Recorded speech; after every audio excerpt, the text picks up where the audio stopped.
So I let the dough rise in a bowl like you would normal dough for about 2 hours. And then because you lose a lot of the gases when you manipulate it, I took it out of the bowl and let it rise for another hour and a half in these individual shapes you see here. I put the pizza sauce on them and then stuck them in the oven and decided to do the cheese halfway. So the recipe that I was looking at called for 14 minutes at 430 degrees. I stuck them in there for 7 minutes at 430 degrees and then dropped it to 400 because I was afraid they were going to get too crispy. So the first 7 minutes looked great. I took them out, I set them on the counter.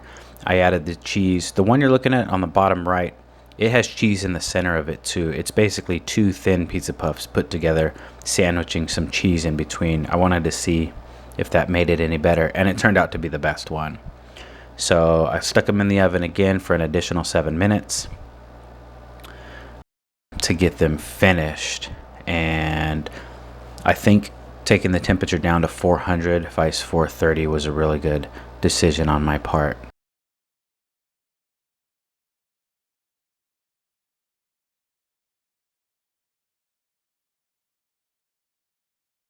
So the bottoms had overcooked on the first 2 attempts, which is why I switched to a solid cookie sheet instead of a perforated one.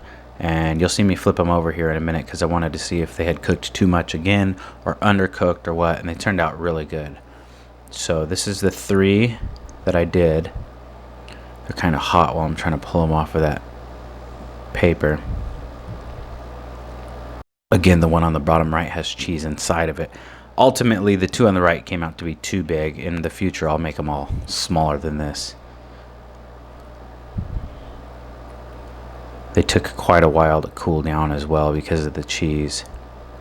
I'm cutting them open here because I wanted to see if they were done all the way through. They were done all the way through as opposed to the first batch where I had the bad yeast. Again, there's a learning curve here. I don't usually bake. I do a lot of cooking though. This one right here is the one with the cheese in the center of it. You can't see it a whole lot, so I rip it apart later. But what I was looking for was to see how fluffy it was and how airy it was in the center of them, because the first ones that I did, they weren't too fluffy. Manipulating the dough after you take it out of the bowl makes you lose a lot of those gases. So there, I ripped it apart there, and you can see it is very fluffy. I think letting it rise on the sheet itself in the ultimate shape that it's going to be is a really good idea, and if anybody tries this, I invite you to try that technique.